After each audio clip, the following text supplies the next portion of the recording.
What's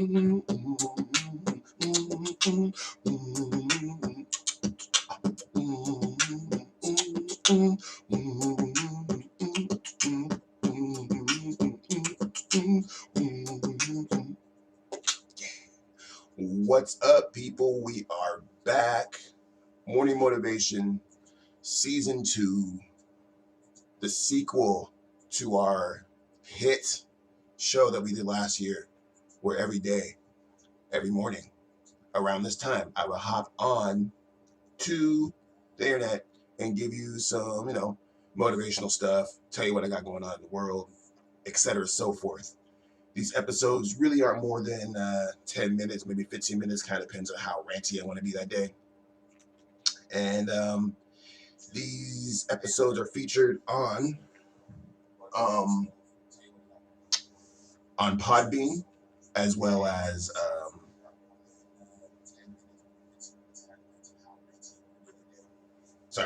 on Podbean, as well as Spotify and iTunes. So you can actually get it there.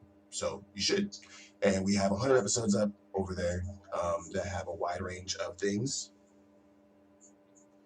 including tips on how to get your music up on publishing, a way to handle mental health, a lot of good stuff. And this season, honestly, isn't going to be much different.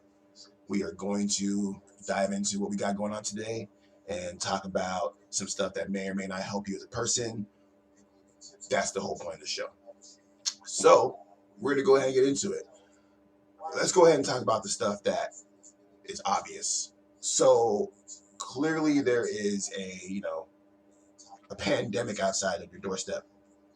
And this pandemic, kind of shut down a lot of things for a lot of people. And me in particular, I actually was working on a film called Magenta. It's a drama. I'm not going to tell you about the story, but it was a drama I was working on with my team. And that was basically my main focus for the year, was to get this film up and out. Obviously, since the breakout of the virus, that has changed. So we pivoted. So until we get a word back on when we can actually go on set and start doing this, I'm actually working on another album. I'm going back to the music. I have another project coming out here soon called Arizona Kanye 2, the sequel to the very well received Arizona Kanye. That's actually up on pre-order right now on my website, JeronEichner.com. If you want to help a brother out, go to JeronEichner.com. Click on the album artwork, which is that piece of, you can't see it. It's a painting over there that I did. I actually did the artwork myself. I've been painting a lot. There's a whole bunch of paintings over here that I've been doing. So that's cool. And really, my whole goal was really just to go ahead and keep the foot on the neck artistically. I am dropping a new album. I'm really trying to go super hard with this album, in the sense that I'm really trying to push myself to new heights. Creatively, I'm working with a couple cats in the album, including a close partner of mine, Johnny Rubix, who's helping me on a lot of songs. And, I'm really just trying to elevate my sound to the next level, as corny as that may sound. But that's what we're doing. That's what we're doing. Out here, raising our stuff to the next level. The album, I'm not going to really talk about it right now because it's still in the works, but it's going to go deep. We're going to dive into some topics that I haven't really talked about in a while on record.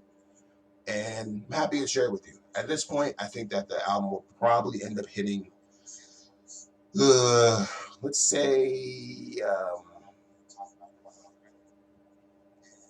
maybe like Monday, probably like August-ish, maybe. That's what I'm going for. Maybe this fall, maybe this summer. I'm actually not sure. I know that I'm about like halfway through at this point. So yeah, I'm working a lot faster than I have been. Originally, usually when I work on a song or album, I have this thing called the 6-month test. And that's when I make a song and I listen to the song nonstop for like 6 months. And during that 6 months, I might send it to some people.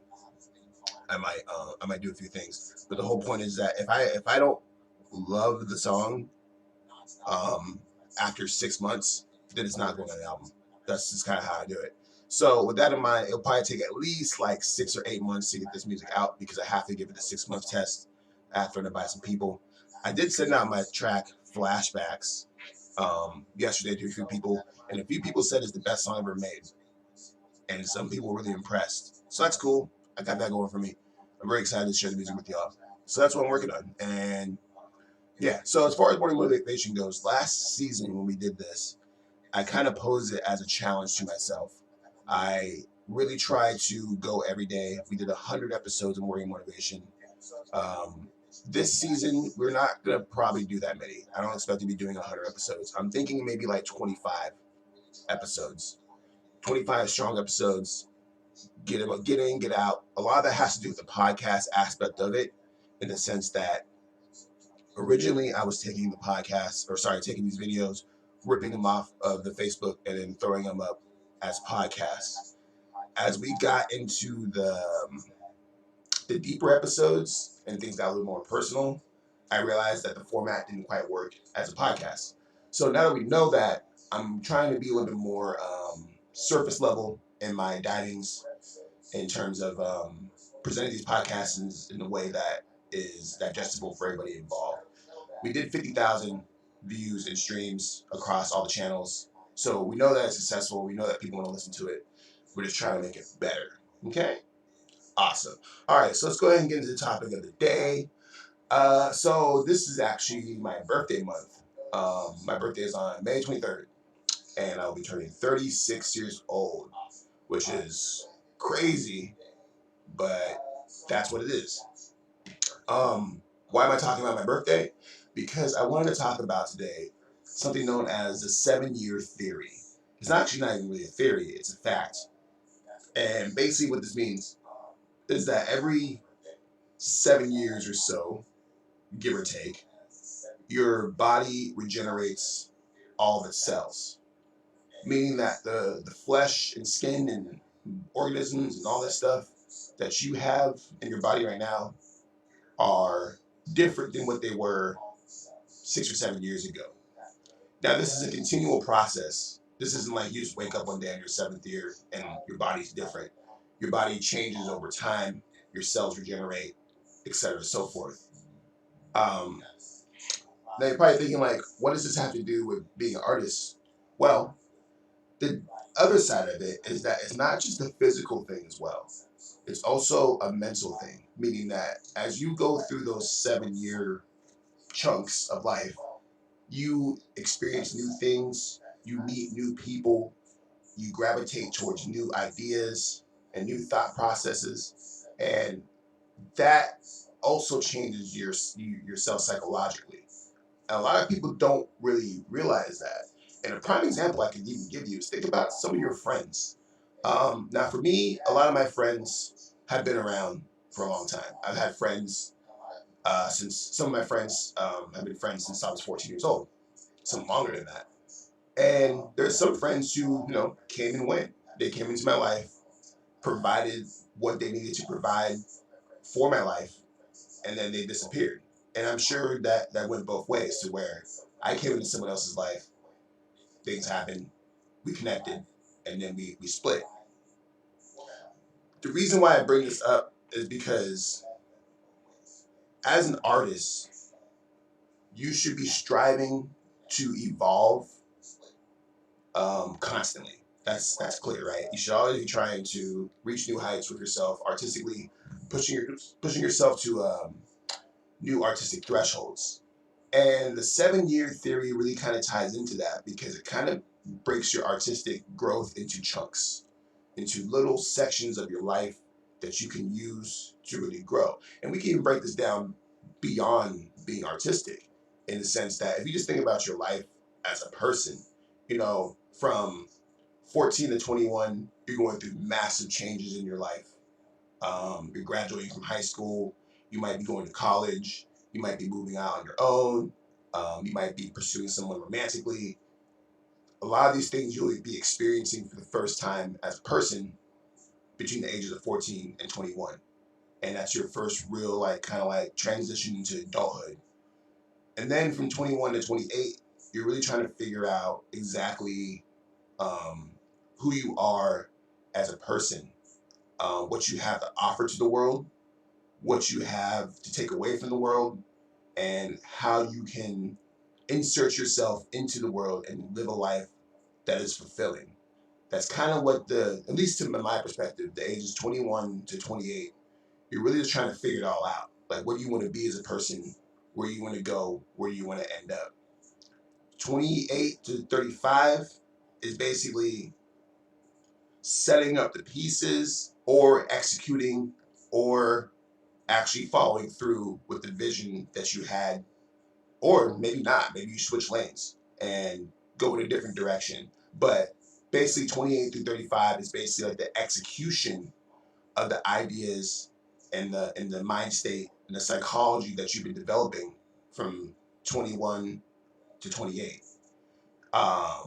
From 35 or 36, we'll say 35 all the way up to 42, you are perfecting that.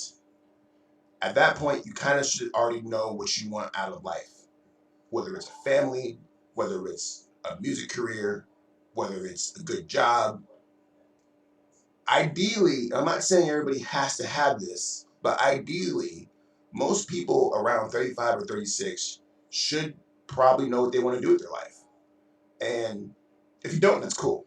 But just know that by the time you reach that next bracket, which is like 42 to 49, you kind of already got to be in it, because it's hard. You know what I'm saying? I've been a musician, artist, multimedia artist, whatever you want to call me. I've been doing this actively for 15 years now at this point. As I said at the top of this video, I'm about to be 36 years old. I'm about to enter my next cycle of my 7-year theory. And the last cycle was really just me establishing and laying the pieces necessary for me to get there. I launched Starstruck as a label. I helped put on some artists. I really established Starstruck as a brand. I also changed my name. I'm not going by Black One anymore. I'm Jerron Eckner now. It's my real name. These are all pieces that I had to do to retool myself and prepare myself for this next little 7 years. And I truly believe that this next 7 years of my life is going to be the most important 7 years of my life, because it's also kind of laying down the foundation, the blueprint for my future and my legacy. I'm a big proponent of generational wealth. I'm a big proponent of passing things down generation to generation.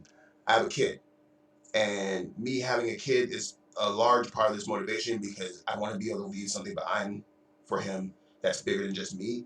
And that comes down to building an empire and building a corporation and building a brand that surpasses just me. And that's actually even part of the reason why I did change my name to Jerron Eckner, because one of the big issues I was running into the past year was the association with Starstruck and me, in the sense that everybody knows for the most part that I run Starstruck, but Starstruck is actually its own different thing. Starstruck is separate from Jerron Eckner, and I really wanted to make that clear, which is why Jerron Eckner has his own thing. He has his own page. I have my own YouTube channel, all that, and Starstruck is basically like hiring Jerron Eckner to do these services, like this video, for example, on the Starstruck channel. I could have did this on the Jerron Eckner channel, but we already established Morning Motivation as a show created by Starstruck. Not by Jerron Eckner, but by Starstruck. I have my own show, the Jerron Eichner Show, which we just debuted last Friday on my Jerron Eckner channel, and that will only be on my own personal channels. It won't be on Starstruck. I mean, Starstruck might promote it, etc., so forth. But the reason why I went on this tangent was to talk about the fact that I realized that there had to be an evolution between myself as a person and my brand, and we kind of had to evolve separately. As I go into this 36th year of my life, and I start this 7-year cycle, my main goal is to really establish Jerron Eichner as a top tier brand. That's my main goal for the next 7 years. Whether it's through my films, through my music, through my writing, through whatever, that's where I'm at. And it's a little bit like hitting a reset button, because 7 years ago, I was on a whole different path. I was pursuing music a little bit more wholeheartedly, in the sense that I wanted Starstruck to be the top tier brand. In my opinion, we still are, and we still will. But at the end of the day, I have a legacy to worry about. And sure, I can get my kid starstruck, sure, but it'd be like a lot better if there was some icon or stuff attached in there too. So moving into this next 7 years, my focus is branding, establishing a presence, establishing something that will resonate past just what we've been doing. Now, you're probably watching this like, well, how does this apply to me, Dron? I don't have a starstruck. I don't have whatever. No, and depending on what your age you're at, this video might not be useful to you. You may have just turned 21, or you may have just turned 28, and you're already just at the beginning of your cycle. But keep in mind that what I'm saying, these are just like, these are guidelines. These aren't rules, but these are just things that I've gotten from my observation as a human on this planet, talking with different people, working with different artists, and seeing their natural evolutional progression as they go through their career. And it's interesting as a rapper, there's always a stigma that as a rapper, you aren't really supposed to be rapping past the age of 30-ish. At least that's what it was back in the day. I want to say that limit's a little bit higher now, but it's kind of frowned upon to be to be old in hip hop and still navigate it and not be like kind of attacked for that. With that in mind, age doesn't really matter when it comes to art. If anything, it acts as a reference point for where you are in your life. If I want to go back to the days and talk about some old stuff, that represents a certain time period of my life, right? 14 to 21 was some crazy times in my life. But that was then. And I think a lot of people oftentimes live in the past as they get older, or they try to hold on to things because it made them feel a certain type of way, or maybe they got a certain level of respect or money or whatever, and they refuse to open themselves up to the evolution of what it takes to be on a higher frequency, if you want to call it that. It's resistance, because most of us don't want to get older. Most of us don't want to have to think about old age and how these kids are wrapping circles around us and doing all this stuff. We don't want to think about that stuff. But unfortunately, it's a fact of life that it exists that way. And the best thing you can do is just embrace it and understand that, time doesn't stop for anybody. It's not going to stop for you. It's not going to stop for your music. And your music's not going to stop time. Best thing you can do is just roll with it. Give the people what they want to hear, which is what you have to offer. Don't try to do something that doesn't fit in your little time period. You know what I'm saying? If you're 35 years old, why are you over here trying to make music for 23-year-olds? They're in different sections of life. Not saying that you can't, because music is universal, of course, obviously. But what I'm saying is, mentally speaking, you should be just making the music that you need to be making at the age that you're at to connect with the people of your age. And if anybody else gravitates towards that, then so be it. But there's a reason why they have genres and they have age and all this stuff, because, I'm thinking about Drake and how he did Tissy Slide. And I think part of the reason why that song is so polarizing is because of the fact that he is trying to cater to a young crowd. Drake is like 34 years old, I think he is, and he's trying to make TikTok songs for 14-year-olds. Now, granted, there's a lot of more reasons behind that I'm not going to get into, but the fact of the matter is that Drake kind of alienated his whole audience. I'm saying there are people who grew up with Drake, people who went through these 7-year cycles with him, that want to continue to hear the evolution of his journey on record as he reaches higher ages. Those people do not want to hear him making dance moves for 14-year-olds. And sure, it might make him a lot of money. It might give him a lot of clout, quote unquote, whatever that is now in 2020. But the fact of the matter is that he's alienating the people who he came up with, the people who followed him and got him to the point where he's at now. People like me, for example, I've been following Drake his entire 10+ year career, and I've evolved with Drake.